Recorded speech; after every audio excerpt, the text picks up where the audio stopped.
nosotros somos los encargados de recordar al artista que es artista. No está vendiendo un perfume, ¿cachai? Sino que está tratando de mostrar su obra, que es algo muy distinto. La obra puede tener una durabilidad en el tiempo y puede ser eterna. Vender un perfume es una cosa de temporada nomás, ¿cachai?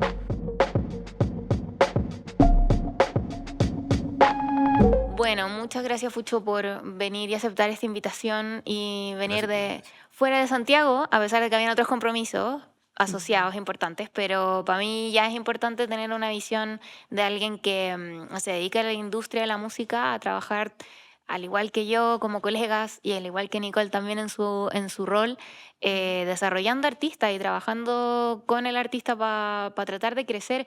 Igual quiero partir como un poco hablando de eso. ¿Qué es el manager para ti? Ponte, yo tengo una visión, yo creo que la Nicole que está entrando también debe tener otra.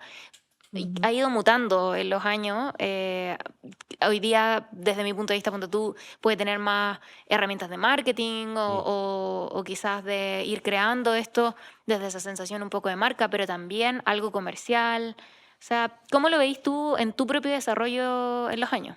Sí, yo empecé siendo manager un poco siguiendo la... Como nadie te enseña a hacer este trabajo, entonces aprendí un poco esta lógica de lo que uno cree que es ser manager, que finalmente andar con el artista para todos lados y encargarse de cada uno de los asuntos, etcétera. Y en la medida que fui haciendo ese trabajo, hace ya como 10 años, me fui convenciendo cada vez más de que en realidad había una manera distinta y que a mi entender al menos podía ser más eficiente de hacerlo, que tenía que ver con encontrar gente que fuese buena en las distintas áreas en las cuales los artistas necesitan apoyo para yo poder dedicarme a liderar más que nada.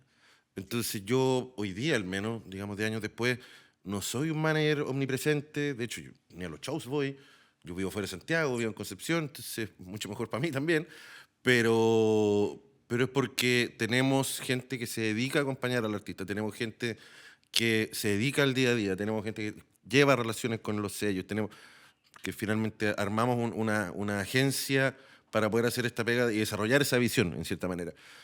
Entonces, sí, yo me siento manager. Bueno, hoy día soy manager de 4 artistas, no, pero en algún momento llegué a ser de hartos más. Pero, pero no me siento un manager convencional en ese sentido. O sea, no, si me comparo con el tipo de trabajo que hacían en los 90 o que hay gente como el mismo Sergio Alvarado, por ejemplo, quien trabaja con Alex y con los movimientos original, o la Carla que trabaja con el Jepe, yo no creo ser como de ese mismo tipo de manager. ¿Cachai? No, no, al revés, creo que, me parece que lo hemos logrado en cierta manera, de que a los artistas además integrarlos a nuestro equipo dentro de la Claro. agencia, es decir, formamos un equipo entre todos, no es que yo tenga un equipo para ustedes, sino que somos todos un equipo, entonces pasamos a ser un equipo de 8 personas, de 7 personas, y que estamos comunicados que hay un flujo permanente y que me toca ser un poco la persona que o que lidere o que entregue Que determinadas guía de opiniones repente.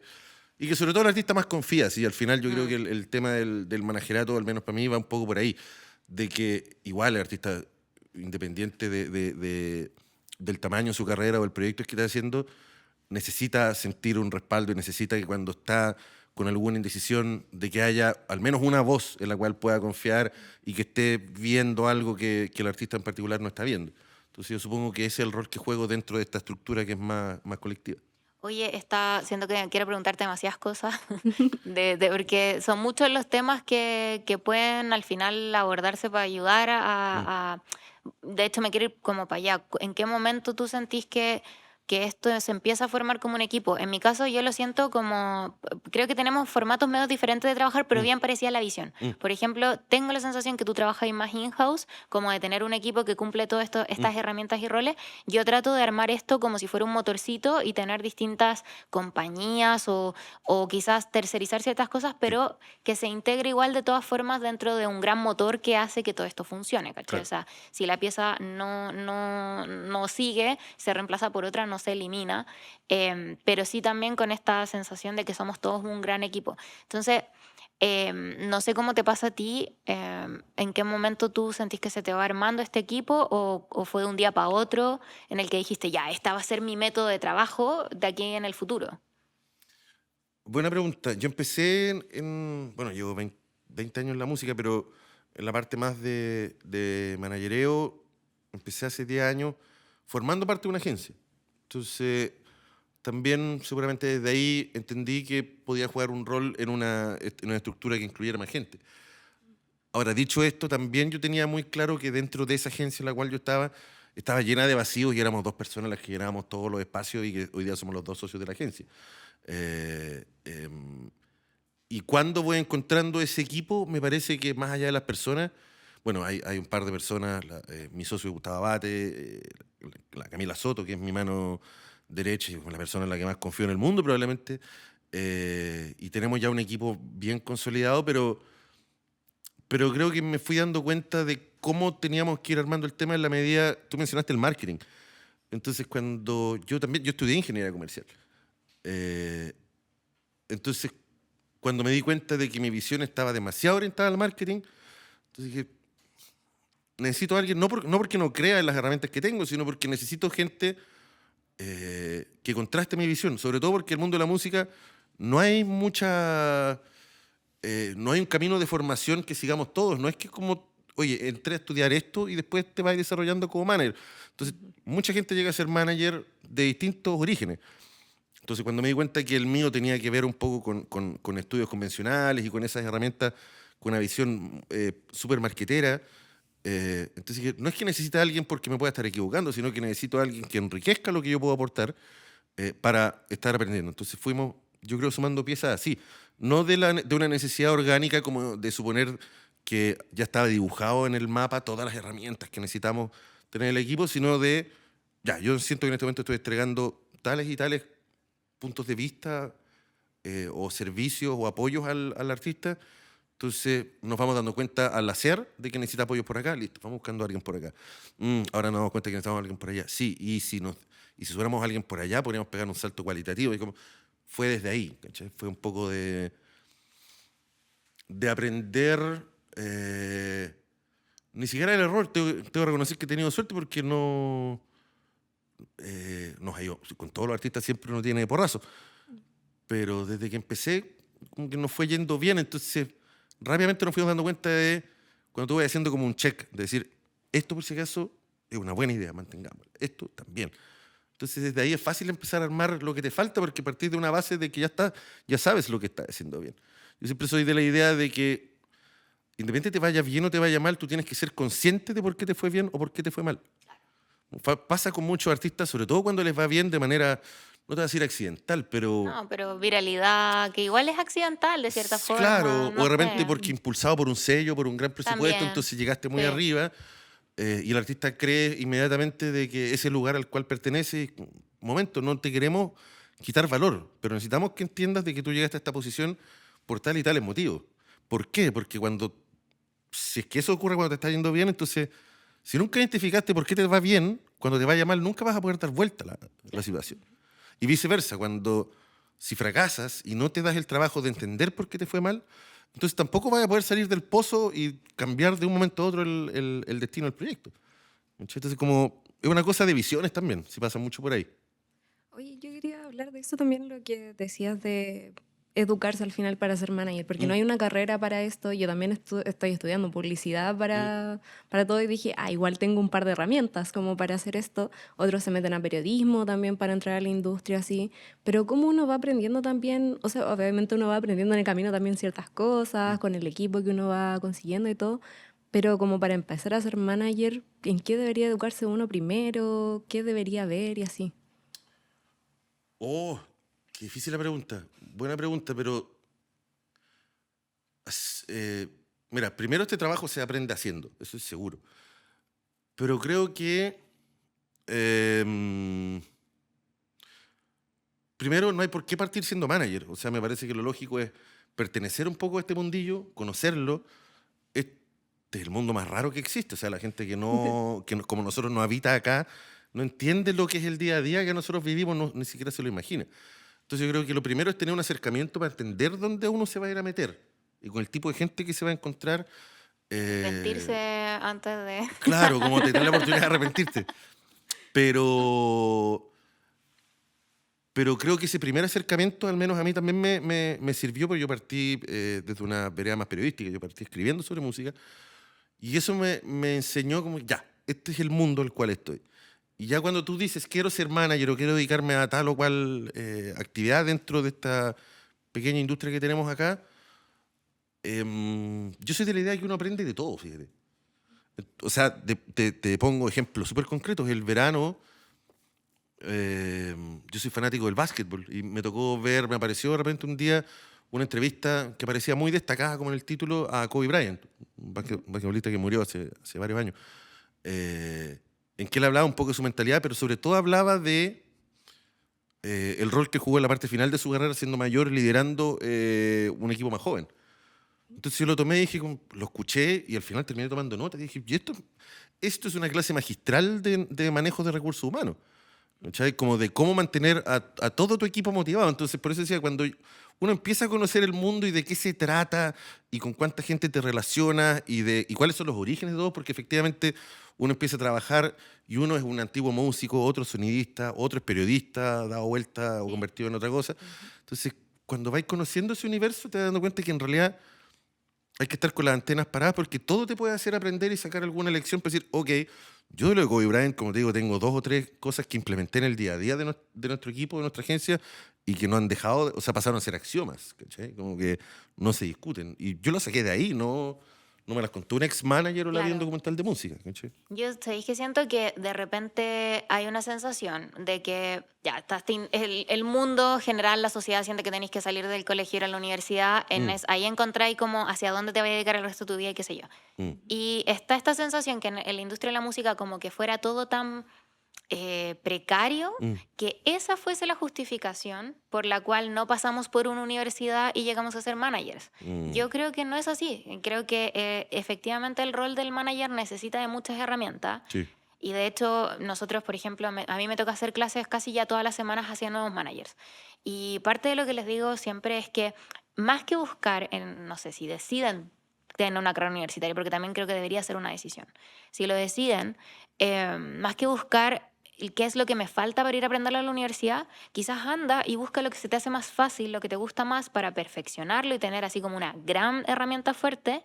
Y después de eso, siempre te vaya a tener que complementar de otra cosa. O sea, Sí. vaya a tener que saber producir y para eso tenés que, no sé, saber usar Excel y hacer Claro. costos, ¿cachai? Saber de contabilidad, saber de cómo se escribe un comunicado, como que vaya a estar siempre formándote.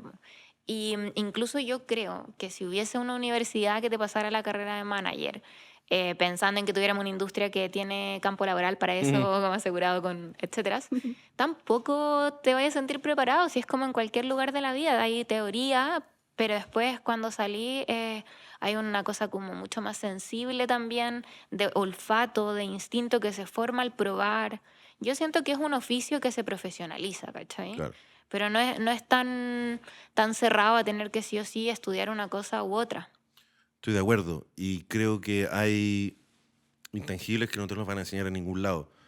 Por eso decía, independiente que, aunque sea yendo de público, pero, por ejemplo, estando en festivales, entendiendo un poco el contexto. Tú cuando estás en un festival, por darte un ejemplo, o un show importante, nosotros mañana tenemos un show en el Teatro Caupolicán con la Jaime Mena, tú puedes ir al tratar de ser un perfeccionista y estar hasta el último detalle, pero llega un punto en que tú miras en la hora y decís, en 10 minutos hay que salir a tocar porque hay 5.000 personas afuera que están esperando.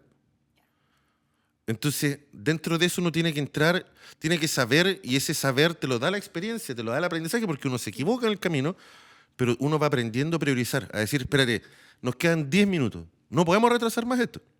Nosotros, o sea, bueno, nosotros hicimos y trabajamos en la reunión de los 3 el año pasado.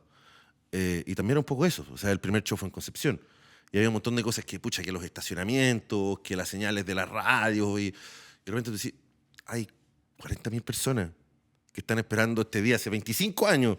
Entonces, pues, yo creo que es momento de que salgan, ¿cachai? Como que es un poco...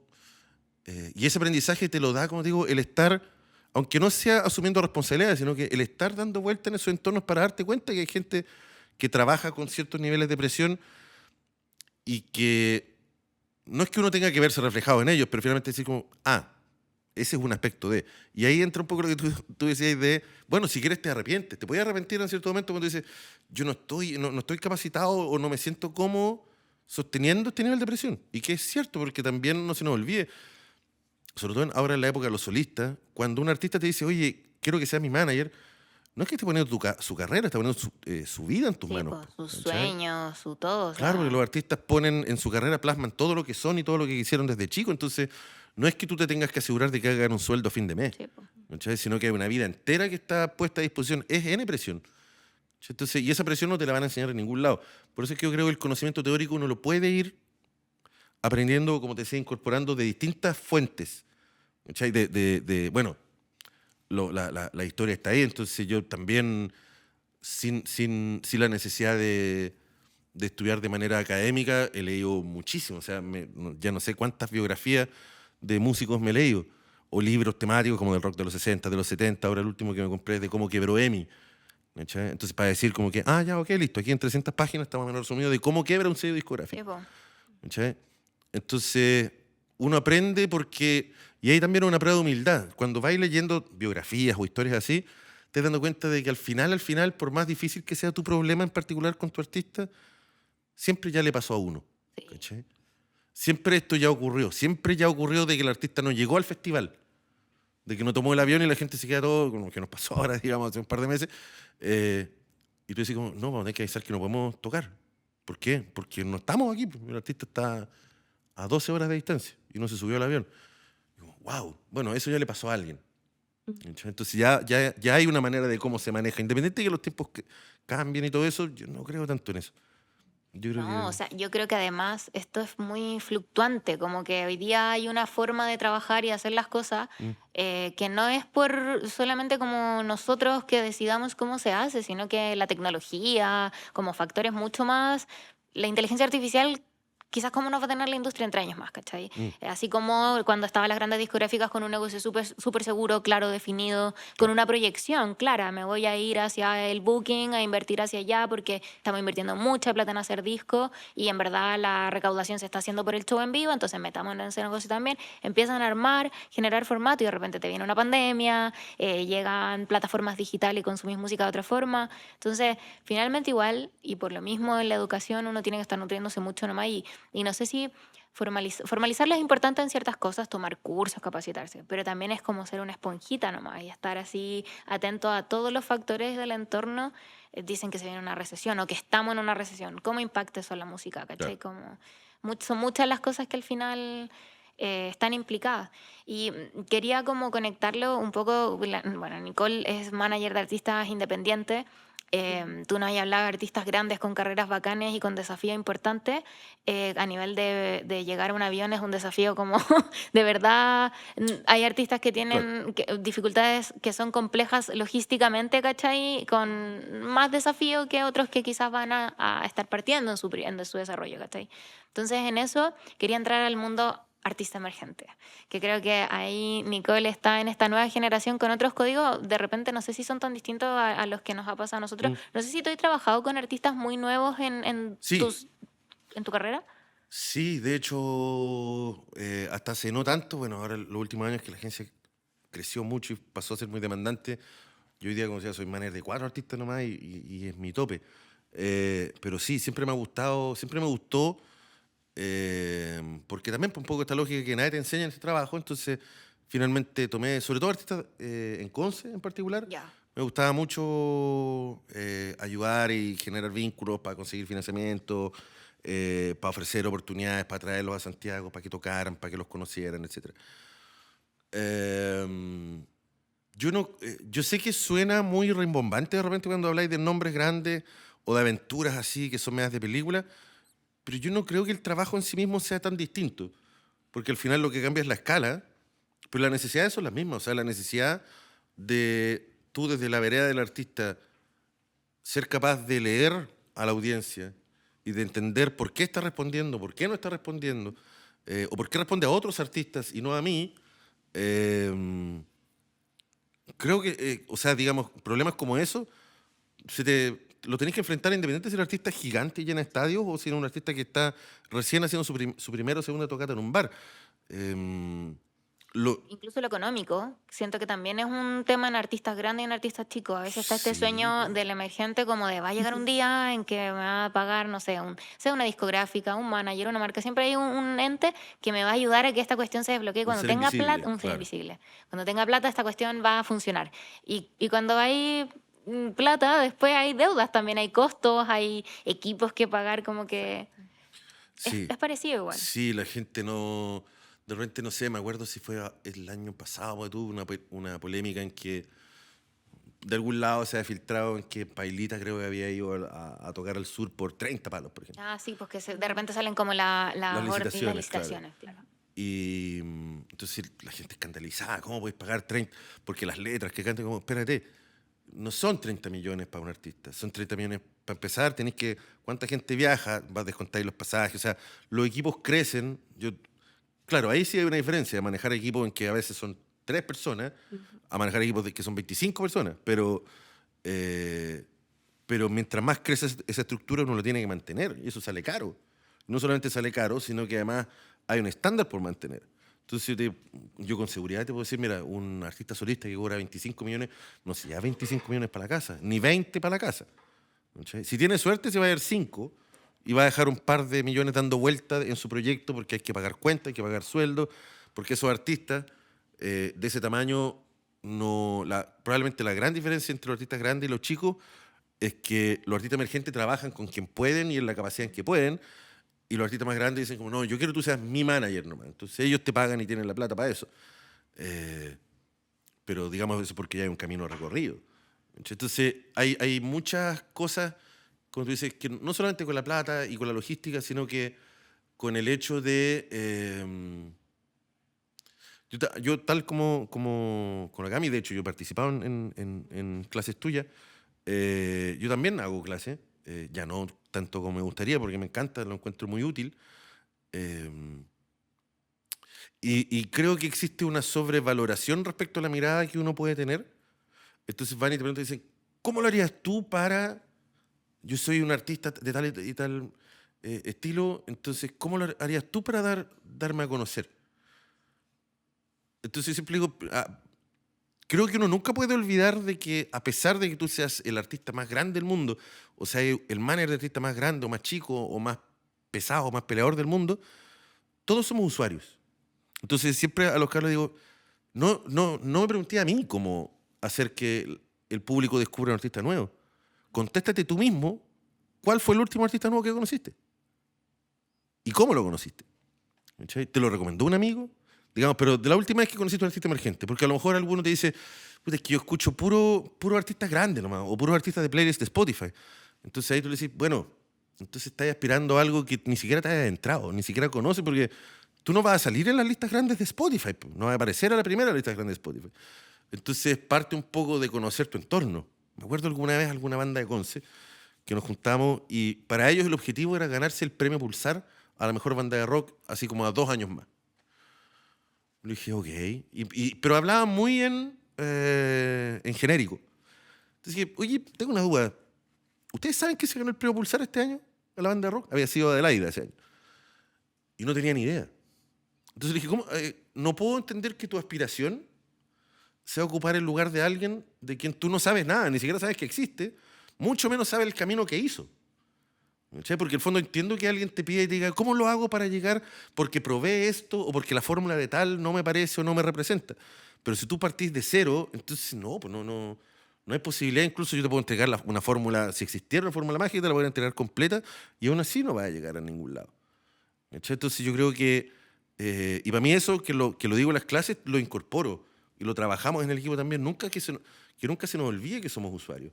Que nunca perder de vista seguir a artistas que no sean los nuestros, para ver qué campañas de redes sociales nos llaman la atención. Porque además, porque si yo digo, no, yo voy a seguir solo a mi artista, entonces por supuesto que en mi feed yo voy a ver solo publicaciones de los míos y decir, no, estamos en todos lados de mi feed. No, tengo que dejar de seguir a los míos, seguir a los que no son míos, o seguir cosas que a lo mejor no tengan que ver con mi pega, y ver si es que de rebote va llegando cosas de las que estamos haciendo nosotros, y eso significa que permeamos esta micro red. ¿Cachai? Entonces, no sé si con eso contesté la pregunta, pero me parece que no existe una fórmula ni una gran diferencia, sino que hay una base teórica sobre la cual creo que uno tiene que desarrollar un trabajo como este, que cambia la escala, pero los elementos fundamentales no varían.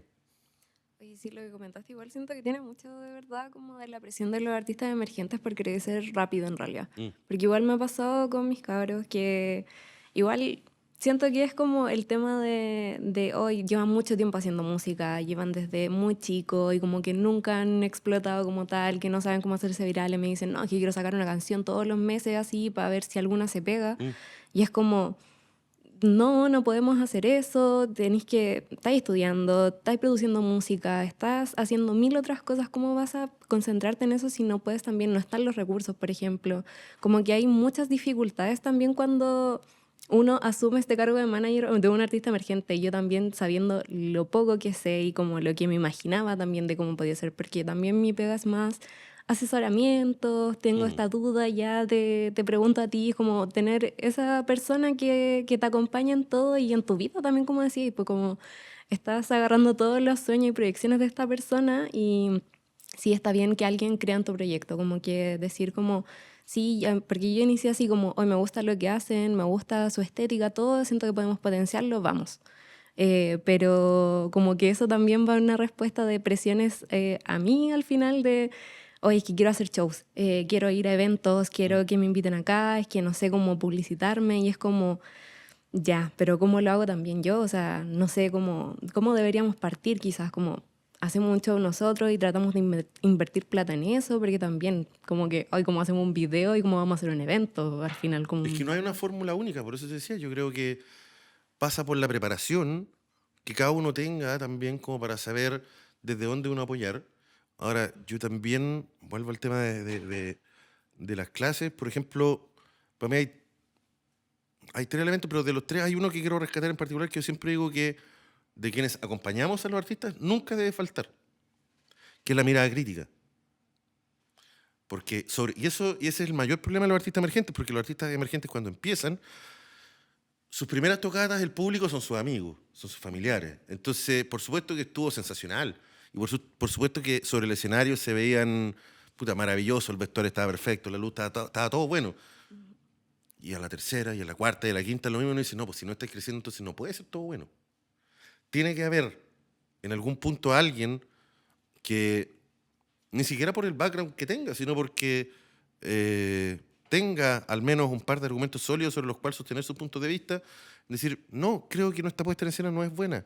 O creo que algo que pasa mucho también, para el tipo de música que hacemos, a lo mejor el formato que tenemos no es bueno. Son muchos músicos o son muy pocos músicos.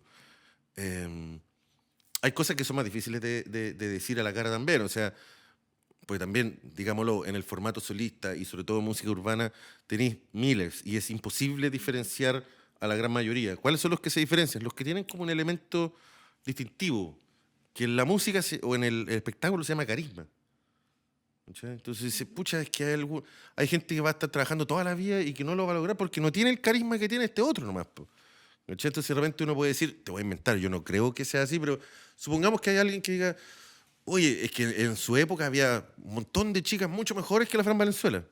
Mentira, Fran Valenzuela. En Chile, en la historia de Chile había una artista que sea número uno durante 20 años como ella. Pero después tú vas y ves a la Fran en vivo y es una bomba de carisma. Entonces, ¿cómo ella? Era lógico, ¿cómo ella no iba a ser la número uno si es cosa de verla? ¿Cachai? Y después tú veías a los Bunkers y veías al Álvaro, porque uno puede decir, no, es que los Durán ahí hacen las canciones. No. Anda a ver a los Bunkers en vivo. El Álvaro López también es una bomba de adrenalina cuando está en el escenario. ¿Cachai? Entonces yo creo que hay ciertos elementos medio indefinibles que también hay que ser... La mirada crítica puede aportar en eso también. No, alguien no le va a decir, no, tú no tenés carisma, pero sí le puedes hacer ver de que, mira, hay ciertas partes tuyas que no son tu fuerte, entonces tratemos de complementarlas de tal y tal manera. Yo trabajo con la Javi Mena, yo llevo casi 3 años con ella, pero a mí no me tocó la parte del Festival de Viña con ella, por ejemplo, pero sí me ha tocado la parte como del aprendizaje de ella, que fue muy criticada durante mucho tiempo porque no cantaba bien o no tenía un buen en vivo, no tenía una buena presencia escénica sobre todo.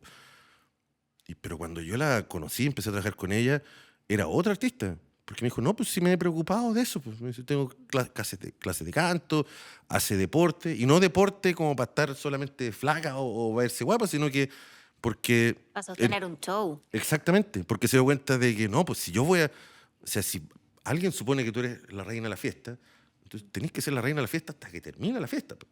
Entonces, como digo, pero eso a ella lamentablemente le llegó como una cachetada de mirada crítica de un país completo. No es la manera tampoco, porque es súper traumático. Pero los proyectos tienen que tener. Yo mencioné bueno, no, prefiero, prefiero no decir el nombre del artista, pero digamos uno de los que mencionaba y con los que he trabajado. El 2016 entré a trabajar al equipo de este artista muy, muy grande y me dice, mira, tú eres la primera persona fuera de mi círculo de confianza que entra a trabajar conmigo, porque siempre había trabajado que, pucha, que con parientes, que con amistades. Entonces me dice, al final lo que yo te pido es un poco de una mirada desde afuera, porque yo sé que todas mis ideas no pueden ser buenas. Claro. Y fue como, ya. Y como, ¿cachai? El propio artista te va dando un poco la razón, porque el artista te reconoce cuando... Ahora, no hay que pasarse de listo, no puede encontrar malo todos los días todas las cosas. Sí, totalmente. Pero me dice como, ¿estáis segura? Y si lo pensamos así, o si lo llevamos de este lado... Che, Igual es que para mí eso ha sido un filtro un poco cuando defino con quién quiero o no trabajar, porque no todos los artistas tienen ganas de eso y da lo mismo el nivel, pueden ser pequeños o muy grandes. Muchas veces no quieren escuchar una crítica y da lo mismo de quien venga, o sea, no tiene que ver ni con la forma ni con el fondo, con nada, es como... Hay gente que necesita una contención más administrativa y que le siga las ideas. Y igual funciona. Sí. Les funciona porque quizás sí está...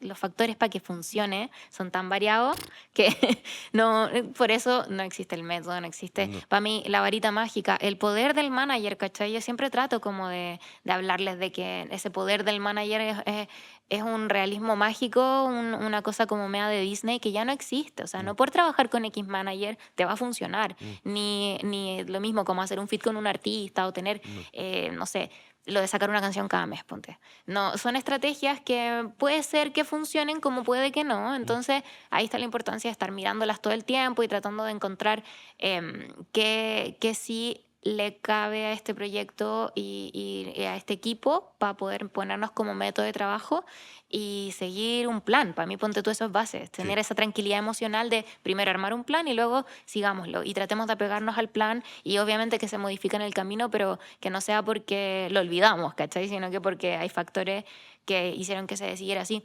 Y ahí, bueno, las planificaciones, el marketing, los negocios, lo comercial.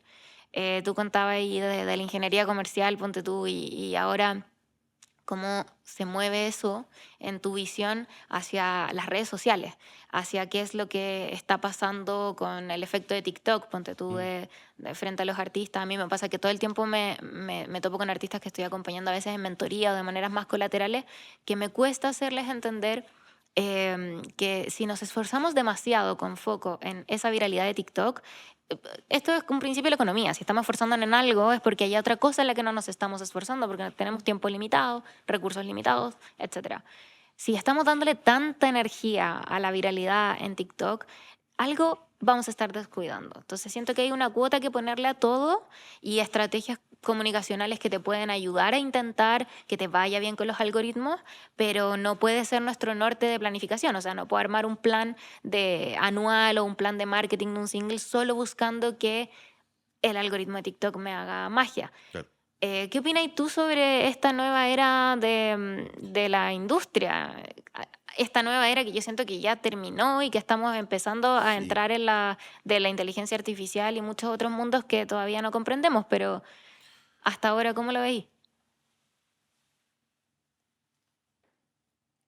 Me voy a colgar de esa expresión. Yo creo que sobre todo los últimos 5 años, más vinculado a la viralización vía TikTok, yo nunca le he dado mucha importancia, particularmente porque tampoco nunca encontré a alguien que realmente hablara de ese nuevo camino, de ese nuevo mundo, y que a mí me hiciera creer de que había algo por entender, ¿cachai? Como que, ya, ok, y después escucháis otro y al final uno se queda para adentro y dice, a este le funcionó porque tal igual, y a este le funcionó, y a este no le funcionó por esto y esto y esto. pero nunca llegué como, en cambio, esta base de trabajo que estamos hablando de una visión más amplia, no digo más vieja escuela, pero que más multifactorial. Ahí sí me puedo encontrar con gente que digo, sí, esa persona sabe lo que está hablando, entonces lo voy a escuchar. Entonces, yo creo que hasta el día de hoy, los cabros que aspiran a ser fenómenos en TikTok y quienes arman planes de trabajo en torno a eso, no entienden muy bien qué están haciendo. Sí, tenés ¿Cachai? razón. Porque, Nadie sabe cuál es el algoritmo, po. O sea, exactamente, partamos de esa base. no sabes a quién estás tratando de Porque hablarle. cambia, además, o Claro. sea, Entonces, y yo creo que ahí hay un punto súper importante. Nosotros, y vuelvo a la pregunta que me hacías tú de, oye, y bueno, las diferencias o cómo hacerlo para los artistas emergentes. Las problemáticas son las mismas. Nosotros ahora esta semana, con un artista que tiene 15 años de trayectoria y que saca un disco la otra semana, también tuvimos una reunión interna en nuestro equipo para decir, ya, a ver, ya tenemos varios singles andando, mandamos el disco, tenemos la respuesta de la gente más o menos especializada, de los pares, etcétera. Entonces, ahora nos falta aterrizar. Entonces, todo lo que hemos tirado sobre la mesa, ¿a quién le estamos hablando? ¿Cuál es el público de este artista hoy día? ¿Cuáles son las maneras de encontrarlo? Porque ya lo podemos perfilar. Supongamos, hombres y mujeres entre 25 y 35, fans de no sé qué tipo de estilos y qué sé yo. Ok. ¿Y cómo llegó a ellos? ¿Cachai? Y como que hacer ese seguimiento. Pero estáis partiendo de una base de que tú supones de que estás tratando de llegarle a alguien a quien hiciste una serie de ejercicios para tenerlos más o menos identificados. Más o menos, nunca es tan exacto. Entonces, por eso yo te digo que esa lógica como de la viralización, eso puede ser cualquier cosa. ¿Cachai? Porque finalmente uno dice, no, dispara la bandada porque sí, lo que pasa es que uno al millón te funciona. yo tengo el pensamiento que está mal puesto el lente, el foco. Como que no es la viralización el objetivo, es aprender un lenguaje de comunicación. Como si tú vas a llevar a un artista a la radio, la radio probablemente se va a comunicar y va a decir ciertas cosas de una manera distinta como la puede decir detrás en el ascensor, ponte tú. Porque la radio tiene un ritmo, hay ciertas preguntas que van y vienen. Cada lugar donde tú te comunicas tiene un método, un lenguaje, un código. Sí. Y creo que ese es el factor en el que un artista podría esforzarse en tratar de encontrar cuál es mi lenguaje para este mundo digital en el cual nos estamos moviendo, que no necesariamente está conectado con el resultado de una posible viralidad, ¿cachai? Porque si nos enfrentamos a quiero ser viral, voy a subir quizá lo que me dicen los gurús de TikTok. Voy a hacer, no sé, 3 contenidos al día que no sean tan de buena calidad y voy a estar, no sé, haciendo un tren de baile de pues, cual sea la estrategia del momento, ¿cachai? Pero eso no está buscando aprender el lenguaje de lo que tú estás diciendo, como de la gente que te va a estar escuchando, que te va a estar mirando. ¿Y cómo vas a ponerle el ojo a la persona a la que le estás hablando si no pruebas como con foco, ¿cachai? No sé, voy a hacer recetas de cocina, por decir cualquier cosa, porque estoy cachando que parece que le está gustando mi contenido. Mira, de hecho, hay un ejemplo de una artista con la que estamos trabajando después de 3 años, una parte de como su llegada a TikTok. Ella tiene 36. Y antes de, o sea, no nació con TikTok como las generaciones de 20 y tantos, ¿cachai? Sí.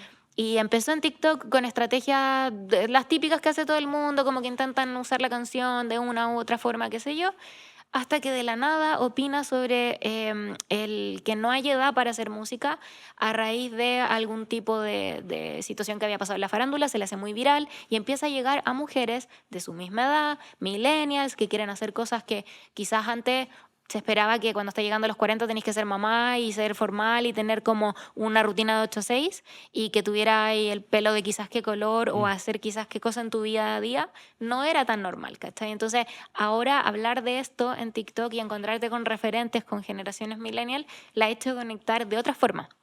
¿A qué quiero ir?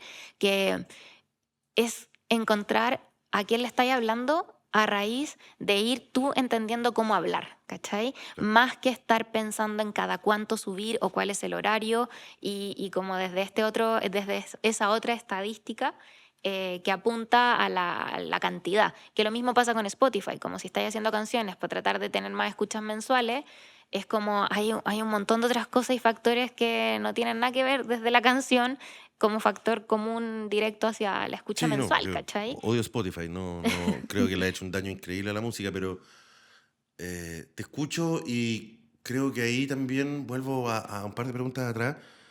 Eh, Así como los problemas o las situaciones que tenemos que enfrentar y los escenarios que tenemos que enfrentar, según yo creo que mayormente varía la escala, pero nunca el problema de fondo.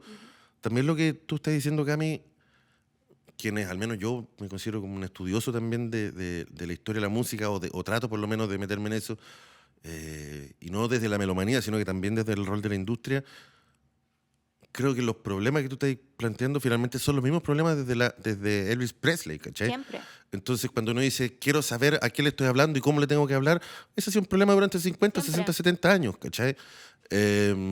Entonces también, y creo que ahí hay que hacer una diferencia respecto a esta lógica de la viralización. Todos cuando somos jóvenes creemos que estamos inventando el mundo y que atrás de nosotros, digamos, nadie sabía nada y es una manga ignorante porque no entienden el nuevo escenario.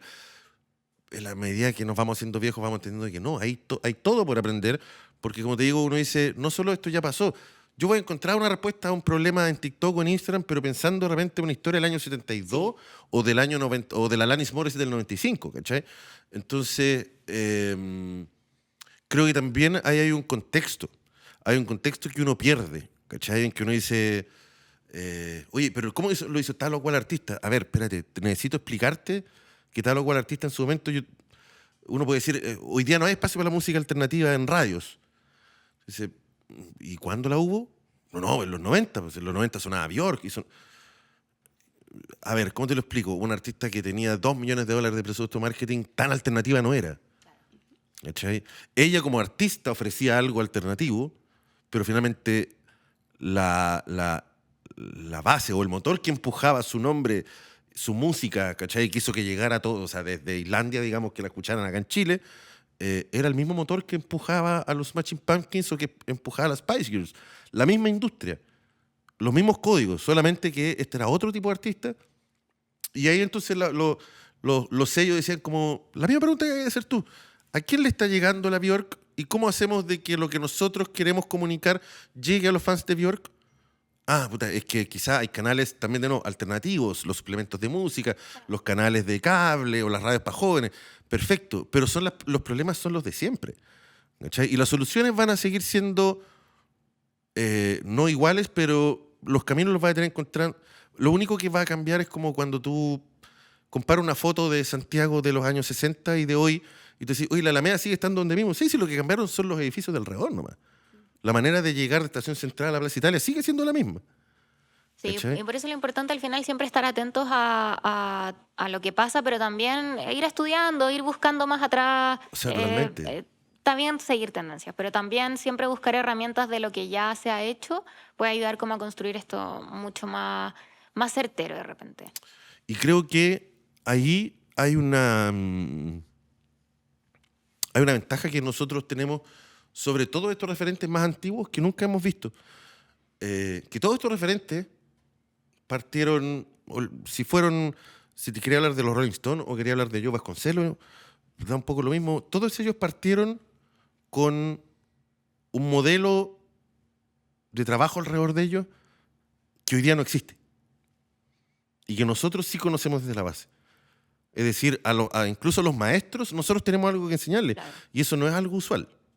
Ese es número uno. Y número dos es que ellos fueron aprendiendo al hacer y de manera accidental. Pero ninguno de ellos cuando empezó supuso que iba a estar tocando hasta los 80 años, hasta los 60 Claro. años. Entonces, nosotros podemos decir, estos cabros empezaron, no sé, los Rolling Stones cuando eran cabros empezaron suponiendo de que iban a hacer un par de discos para evitarse tener que ir a la universidad y después trabajar en algún restaurante, en algún bar. Entonces, ellos fueron haciendo al hacer. Y ahí, en cambio, nosotros podemos decir, aprendamos las lecciones de cómo, por ejemplo, Madonna envejeció. Es decir, nosotros tenemos la suerte de poder estudiar a un artista y decir, estudiemos su etapa de joven, su etapa de boom, su etapa consagratoria, su etapa de madurez y hoy día como que su última etapa que es ya más más como en retirada, ¿cachai? Más como de la figura, más que la influencia musical propiamente tal. Ella, es como decir, se sacrificó por todos, ¿cachai? O por todas, pero finalmente uno dice, ¿podemos nosotros aprender de eso? Y esta gente no tuvo de quién aprender. Entonces yo también miremos esos casos. El Joe Vasconcelos era el más famoso que había en Chile el año 2000. Viniendo desde una escena que en ese momento era realmente alternativa y eso le significó problemas con los fans cuando lo vieron tan expuesto. Nadie le había enseñado cómo lidiar con la fama, ni cómo lidiar con los fans, que así como que la lógica del te vendiste. Nosotros sí, pues. Entonces nosotros deberíamos incorporar eso y decir, ok, nosotros hoy día manejamos infinitos más escenarios de lo que manejaban los que hacían nuestra pega hace 10 años, hace 15 años, hace 20 años. ¿Cachai? Por eso hablaba también un poco de aprender de los contextos, aprender de mirar atrás y tratar de sacar lección y ponerse en el lugar. ¿Cachai? Porque hoy dice, aquí la gente solucionó sin ninguna referencia. ¿Cómo nosotros no vamos a poder solucionar teniendo 60 años de referencia para atrás? Sí, yo siempre invito y aprovecho ahora como de dejar la invitación de que busquen a no solo los artistas, sino que también yo busco, por ejemplo, managers, el manager detrás del artista que me llama la atención. Sí, po. Y hoy en día, bacán, porque también lo escucháis en podcast hablar, los escucháis en entrevistas, podía encontrar mucho más material. Y está bueno como para ir creciendo y autoformándose también en el camino.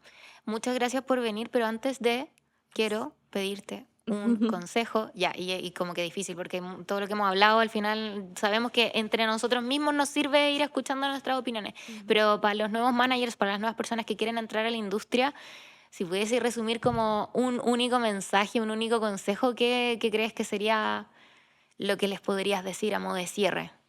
A los managers. Managers, gente de la industria nueva. Claro, No lo hagan. Sálganse de acá. no, creo que un buen consejo sería que no pierdan de vista que los artistas siguen siendo artistas y van a lograr sostenerse en el tiempo como tales. Es decir, no porque las redes sociales o TikTok te lleven a, como, ojo, tú no tienes que comportarte como un influencer, porque el influencer lo que está vendiendo es una imagen. Tú a la gente, tú estás conectando, y eso sigue ocurriendo. Billie Eilish conecta con el público no solo por el tipo de música que hace, sino por lo que representa, por quién es ella, por cómo es ella. Entonces, yo siempre, de repente, oye, es que hagamos esto, mira, vi unos viral de no sé qué modelo o no sé qué influencer. Como, no. Tú nunca, no, digo, el consejo es, nosotros somos los encargados de recordar al artista que es artista. No está vendiendo un perfume, ¿cachai? Sino que está tratando de mostrar su obra, que es algo muy distinto. La obra puede tener una durabilidad del tiempo y puede ser eterna. Vender un perfume es una cosa de temporada nomás, ¿cachai? Creo que para mí ahí hay algo que en estos tiempos es una idea que está media perdida. Y creo que ahí hay algo que puede hacer la diferencia para quienes estén empezando. Buenísimo. Muchas gracias por venir. Y Gracias por la nada, invitación. les deseamos a todos los que nos escuchan mucho éxito y fuerza y garra. No, sí, no es tan terrible, no es tan terrible. Se disfruta igual. No es tan terrible. Sí.